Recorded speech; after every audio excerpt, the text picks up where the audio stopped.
ayizongihlula mina leyo bhuti. Ayi ngabe ngidlala ngabafowethu laba abagay, ayingeke bafowethu. Uyabona imvunulo le kuthiwe kaZulu njengamanje. Hayi.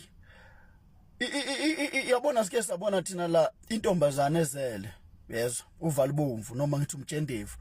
Ubhince ibheshwa, bhinca isinene wafaka umqhele wensimba noma umqhele wengwe phezulu ekhanda. Akekho umuntu wakwakhuluma. Akekho umuntu wakwabhikisha. Imvunulo ibhincwa izangoma, omama abayizangoma. Umama ebhinca ibheshe efaka ithayithi ngaphansi. Ethi yena umkhulu bani ezifake ngisho umqhele. Ngathi imvunulo ibhincwa abantu besifazana ngisho itshitshi kwaZulu.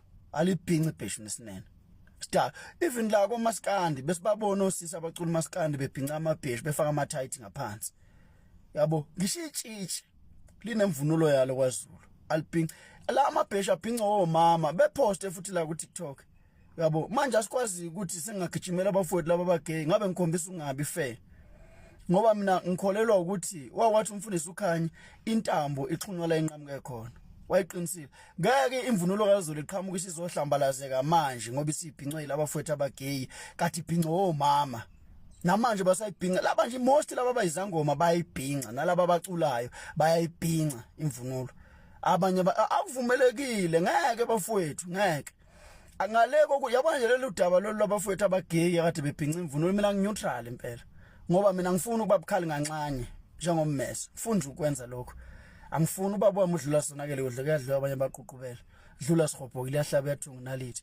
Ngeke umkhulu wamshipha store wanxabela zela ngusibomsana umfazi semntasi yanginokela bafazi basefida sibahle banezinqe ezimathuthumba ngathi nehlathi zawo bayizimo mondi iqhumlele ihlaza cwe.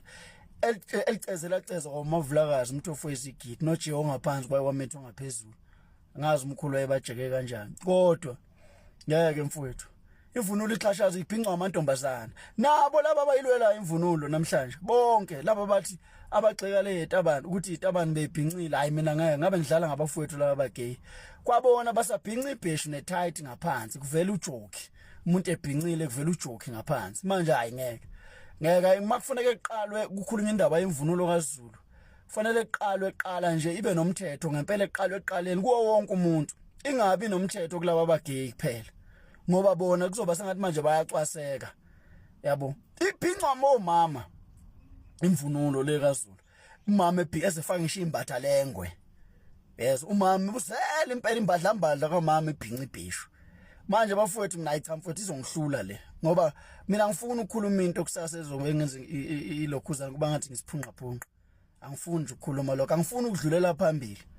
Ngisho ukuthi nalabo impela okufanele ngabe bayimela imvunulo kaZulu.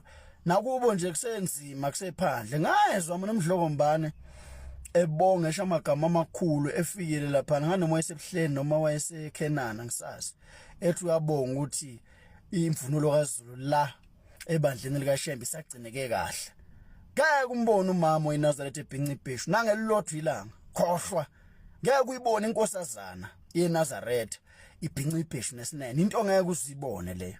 Nangengozi wabona ngalelo langa ukuthi kondiza ingulube ngalelo langa ngeke uzukubone lokho yilapho ke la ngiyangibona khona ngisho inhlahla ukuthi mayibhincile isuke ibhince genuinely ayikho into ongayithola manje ngeke ukuthi usabhinca ibheshu netight usabhinca ibheshu neunda bese hayi bafethe ke sizinukeni thina amakhwapha aqala yabo ake sizinike thina amakhwapha ngisho ukuthi ngineutral nje impela ngifana ne-USA mina ku Second World War ngineutral impela makuzwa kulolu daba lwemvunulo mina mfowethu hayi futhi anginandaba noma ngingazwakala kabi anginankinga ngidlale ngalaba futhi abagame dala imvunulo kaZulu ixhashazo bafowethu dala qala namhlanje kudala ixhashazo yabo but nevertheless ngicabanga ukuthi mina lento yemvunulo le futhi ayiqale emakhosini kufanele iqale phezulu esilweni kube yisile esikhuluma ngayo futhi naso sokhuluma sibuye nganene ngoba naso sibuso umthetho sisekelo yabo bazogijima phela nabo laba njengaba abafowethu laba abagay